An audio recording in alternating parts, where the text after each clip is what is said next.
Hello friends, welcome to C plus plus tutorial series. Dear friends, आज के इस lecture में हम बात करेंगे स्विच स्टेटमेंट के बारे में और साथ ही साथ एक एग्जांपल बनाकर समझेंगे ताकि सी प्लस प्लस प्रोग्रामिंग के इनसाइट आप स्विच स्टेटमेंट का यूज़ बेटर तरीके से कर पाएँ। तो चलिए स्टार्ट करते हैं।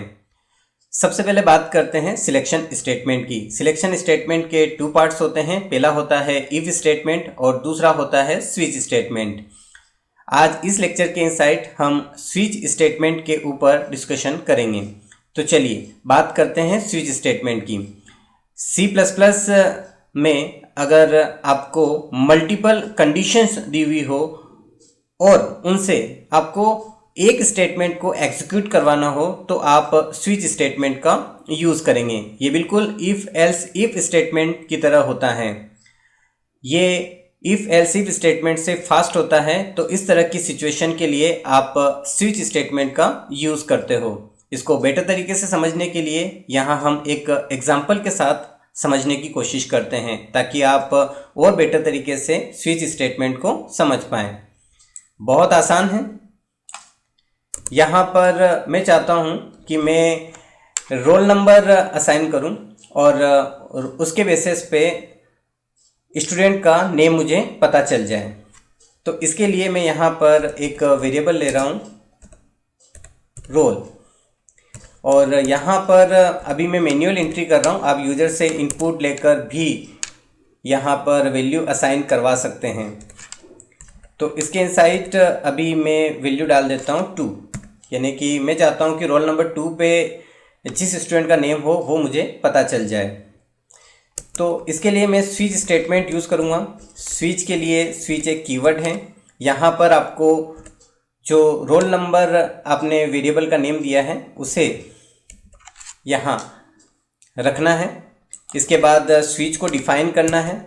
स्विच में केसेस होते हैं, तो उसके लिए आपको यहाँ पर केस डिफ़ाइन करना पड़ता है। ध्यान दें, केस के इनसाइट जो वैल्यू आप डालेंगे उसके लिए आपको ये ध्यान रखना है कि यहाँ स्विच के अंदर जो वेरिएबल यूज़ हुआ है उसका टाइप क्या है। तो यहाँ पर जो वेरिएबल यूज़ हुआ है उसका टाइप इंट है, तो यहाँ पर इंटीजर टाइप की वैल्यू हम यहाँ पर डालेंगे। तो यहाँ पर मैंने डाल दिया 1। अब यहाँ पर केस का स्कोप इससे स्टार्ट होता है और बंद करने के लिए हम ब्रेक कीवर्ड का यूज़ करते हैं। और इस स्कोप के इनसाइट आप जो भी स्टेटमेंट लिखना चाहें वो लिख सकते हैं। प्रिंट करवाने के लिए हम सी आउट स्ट्रीम यूज़ करते हैं और यहाँ पर मैं स्टूडेंट का नेम प्रिंट करवाना चाहता हूँ। तो यहाँ पर पहले स्टूडेंट का नेम मैं रख देता हूँ राम। न्यू लाइन के लिए मैं यहाँ पर एंड ऑफ लाइन का यूज़ कर रहा हूँ। ये एंड एल एक स्ट्रीम है। आगे बढ़ते हैं, एक नया केस बनाते हैं।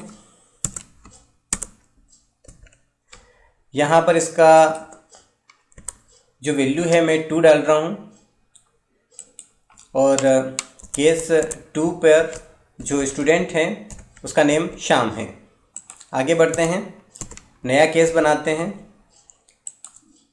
यहाँ पर जो वैल्यू है वो मैं 3 डाल रहा हूँ और यहाँ पर जो स्टूडेंट का नेम है वो मैंने सीता दिया है।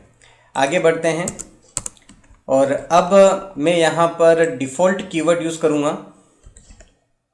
यहाँ पर डिफ़ॉल्ट कीवर्ड भी एक केस का ही काम करता है।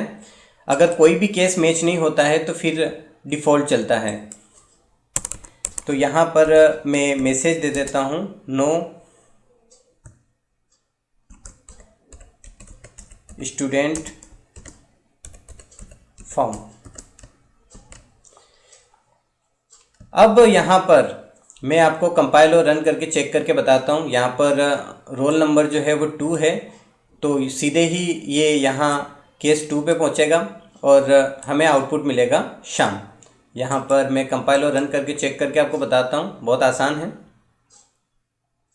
यहाँ पर आप देख सकते हैं, यहाँ पर स्टूडेंट का जो नेम है वो श्याम है। आगे बढ़ते हैं और कुछ बातों के बारे में डिस्कशन करते हैं। मान लीजिए आप केस के बाद ब्रेक नहीं लगाते हैं, मैंने इसको कमेंट कर दिया है, तो क्या होगा।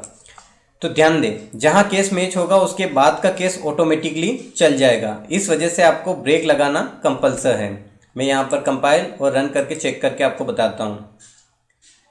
तो यहाँ पर आप देख सकते हैं श्याम के बाद सीता स्टूडेंट का नेम भी प्रिंट हो गया है।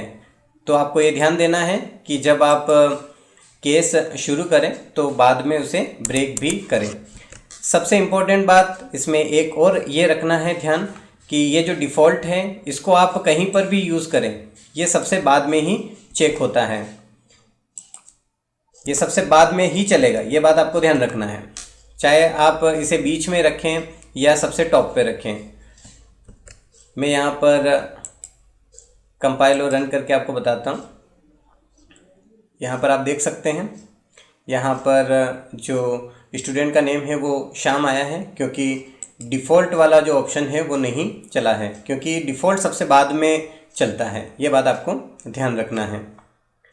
तो डियर फ्रेंड्स, आज के इस लेक्चर के इनसाइट हमने बात किया स्विच स्टेटमेंट के बारे में और साथ ही साथ एक एग्जांपल बनाकर समझा। आई होप कि आपको ये लेक्चर बहुत अच्छे से समझ में आया होगा। मिलते हैं नेक्स्ट लेक्चर में, तब तक के लिए बाय बाय।